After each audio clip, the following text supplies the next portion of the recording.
That's nice. It's good stuff. Well, the sun's kind of going in and out today.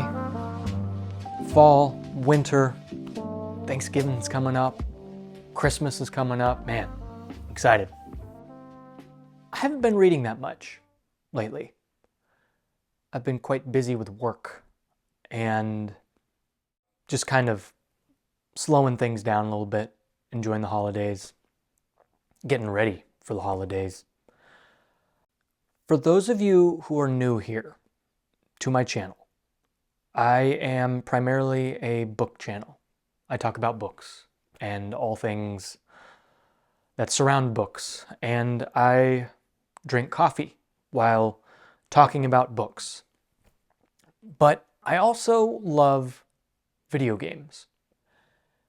So today I kind of wanted to talk about video games as a whole and the modern video game industry and some of the issues I have with said industry. And maybe provide a light at the end of the tunnel at the end of this video. I picked up video games before I picked up a book. And I started with the likes of GoldenEye, Mario Kart, Zelda, Super Mario. I also grew up with games like Sly Cooper, Jak and Daxter, Spyro, Sims 2, Lego Star Wars. I saw the beginnings of Xbox Live and that golden age of Xbox games like Fable 2, Dead Rising, Call of Duty, Halo, BioShock, Red Dead Redemption, and Grand Theft Auto 4 and 5, Far Cry 2 and 3. You know, we've had some amazing releases throughout, but then around 2017, I think, is when things shifted and changed. And bit by bit, year by year, I feel like it's just gotten worse. I'm sure many of you, as well as myself, grew up in a time where when you got a video game, that was the only game you had. Because games were, $50-$60 back then still.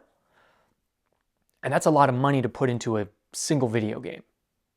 And when that is your only video game, that is the only thing you played. And there were no YouTube tutorials or online guides.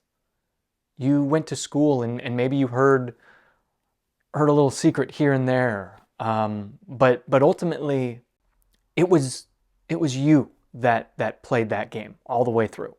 Explored every corner, uncovered every secret, delved into every nook and cranny.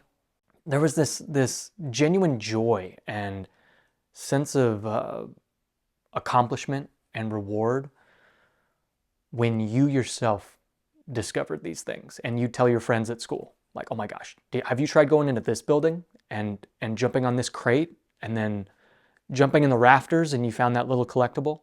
And it was a while before you would then get another game. Maybe it was a birthday or Christmas time. And now today we have online storefronts that you can just buy a video game with the press of a button. Xbox, PlayStation, Steam, online stores. Just boom. And then download it directly to your system. And yes, that is very convenient. And it provides great power. But with power comes responsibility. And when you're just buying games left and right, oh, that game's 50% off. That game's 80% off. I'll buy it. Oh, this game's on sale. I'll buy it. Oh, buy two, get one free. I'll buy it. And then your library gets larger and larger, bit by bit, and then you have hundreds of games. How are you going to get to all that? And when are you going to get to all that? This is a big issue. And we have so many games and access to purchase so many games that we don't even play these games. We may install it, try it out for 10 minutes, maybe an hour, and get bored of it. Maybe your friend calls you, hey, let's play Call of Duty. And then you hop off that and then you play Call of Duty. Quantity over quality. I've said this on my channel many times regarding books. Same thing goes with video games. When you have too many video games, you're not going to have that quality time with a single video game. You're going to be dipping your toes into a game here, a game there, a game here, and there's no intentionality. There's no discipline. I think we've lost the sense of value and appreciation for having that one game. You know, I feel like now our systems, our gaming consoles are just engines for advertisements. You know, I turn on my Xbox and it's first thing that pops up, Black Friday sale. Or first thing that pops up, Black Ops 6 is released. Buy it now. Push of a button.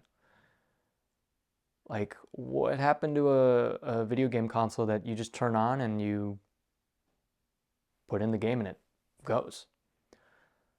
So I feel like psychologically and subconsciously, the way these video game storefronts are, they bit by bit they seep into our subconscious, and we look at video games differently now. We approach video games differently, and I just feel like we've lost appreciation.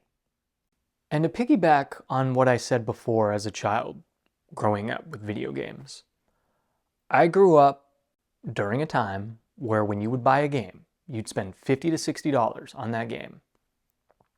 That was the game. There were no online patches. There were no DLCs or expansions.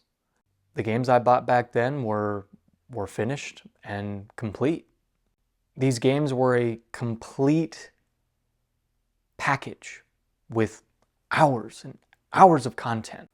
And you would never have to pull out your wallet again to shelve out, you know, 10, 20, 30 bucks for DLC. The game was complete. And when a game is complete, it says a lot about the gaming company and the developers, and that there was passion and intentionality behind their process and delivering that game to be the best it can possibly be for the player. These developers were truly in love with what they were doing. And these games were unique and different from one another.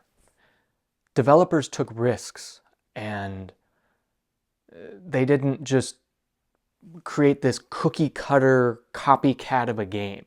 It was unique, you know. Sure, you'd have genres that were similar with one another. You know, you got your shooters, you got your platformers and all that, but it all was different. And now there's today. I think video games are more corporate than ever. The gaming studios that we once knew are not led by the same passionate developers. Publishers want to overpromise and underdeliver. They want to get that game out as soon as possible so they can get money. Release it now, fix it later. And we've seen that time and time again the past 4, 5, 6 years. Just at the top of my head, I think of Cyberpunk, Starfield, No Man's Sky, Grand Theft Auto Trilogy, the definitive, the defective edition. Oh, what else? What other games are...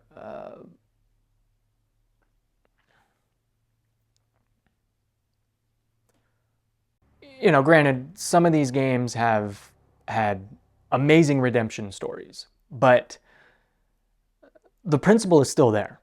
These companies are releasing it now and just saying, oh yeah, don't worry, we'll fix it later. That's That's false advertising. That's lying.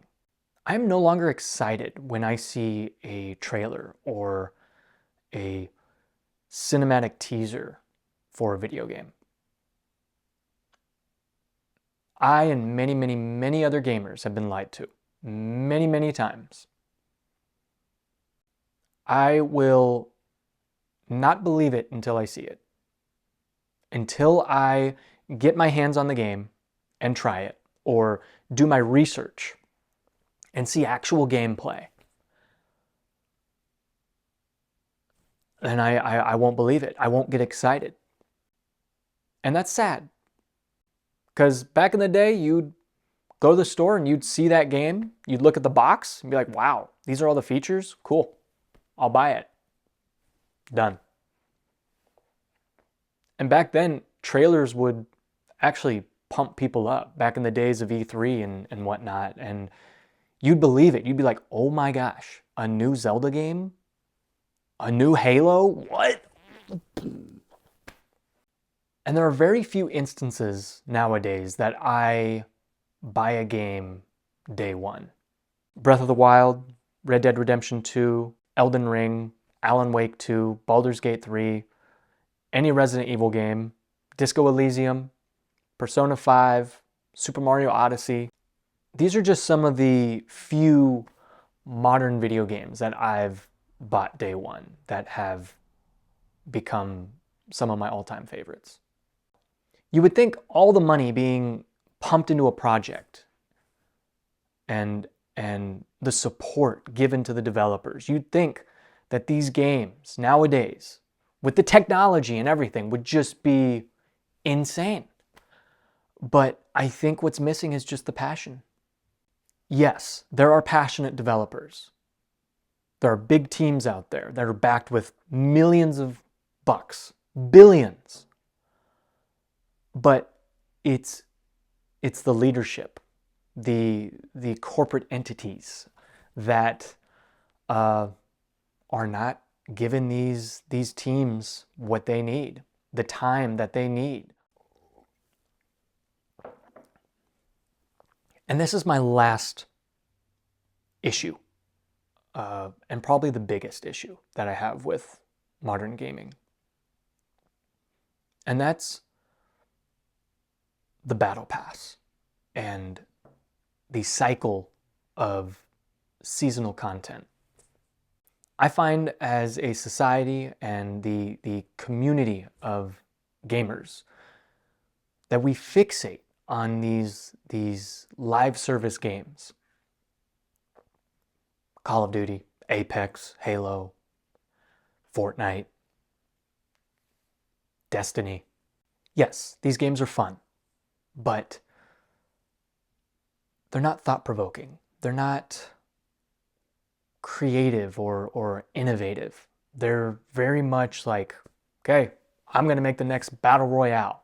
This franchise is mainly arcade shooter, but we're going to throw in a battle royale to compete with the other battle royales. They're all just copying each other and trying to one-up one another and just competing.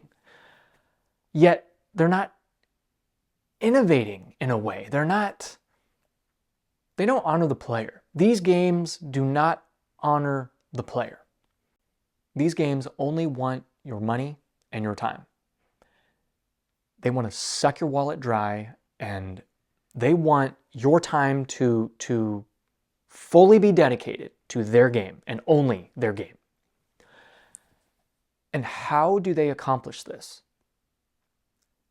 They bank on something called FOMO, fear of missing out. They bank on seasonal content. Every 60 to 90 days, there is a new season, a brand new location on the map, or a brand shiny new battle pass. New daily shops and limited time rewards and challenges. Oh, a cute little emoji or a little dance for your character to do. And within that 60 to 90 days, if you do not accomplish those challenges, you miss out.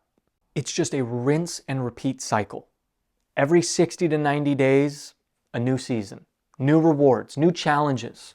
Great, wonderful. New battle passes, new maps, double XP weekend. You think it's rewarding. You think, wow, I finished the battle pass. Great. But then guess what? New season starts, new battle pass, new challenges, new rewards, new shiny weapon skins, and player cosmetics. Over and over and over and over and over and over again. It's rotting our brains. It's wasting our time. Where's the joy in that? Where is the genuine sense of accomplishment and reward?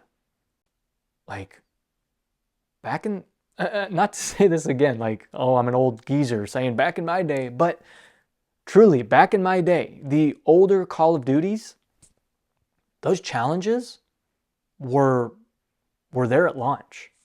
So if you saw a player with a unique calling card or emblem or a unique skin, they earned it by doing that challenge. You'd be amazed. You would know that guy did that challenge and that took some time. That wasn't taken away from him. He earned it. I'm 30 years old now. And, you know, being an adult and gaming and whatnot, my time's valuable. And this past year, I've noticed this stale rinse and repeat brain rot process that I've gone through. You know, I play Fortnite. I play Call of Duty.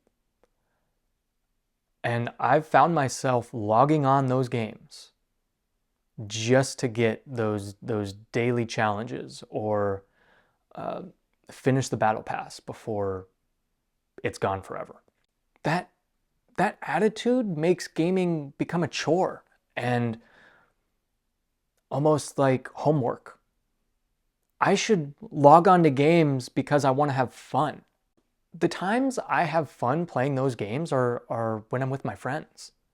You know, we're laughing and hanging out and trying to get a victory royale, and that's fun. But when I log on by myself for the sake of finishing that battle pass, it becomes a chore. And I don't think gaming should be a chore. I don't think it should be a race either. If all we do is play these live service games and race to the finish line to finish that battle pass, what about all the other games we own? What about the single player experiences? I've shifted my focus and where I want to put my time.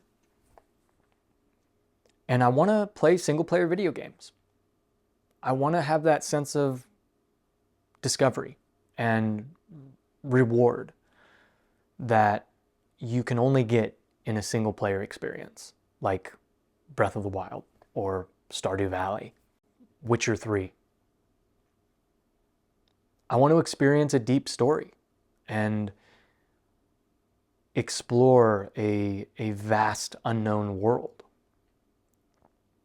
I want to relax because a lot of these live service video games are just die, respawn, die, respawn, die, respawn. It's exhausting. And when I've had a whole day of work and emails, I want to relax. So then I look at my library and I'm dumbfounded. I have so many games that I've yet to dive into or yet to finish. So instead of going the backlog route, you know, where I make a list of games and prioritize certain games. I'm like, okay, I'll do this and then I'll do this next and blah, blah, blah. And I want to finish all these games.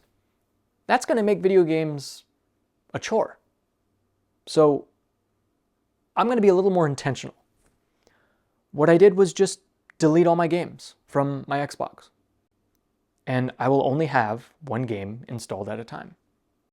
And I think that'll bring a little more discipline and intentionality to toward my approach, when gaming. Last night, my wife and I finished Alan Wake 2. That is an experience you'll never get playing Call of Duty, Fortnite, Apex, Halo. That is an intentional game. A game made with passion and depth. Creativity and risk-taking. That's what I want. So I encourage you to take a break. And take a break from this overstimulation, this constant, exhaustive, rinse and repeat seasonal content.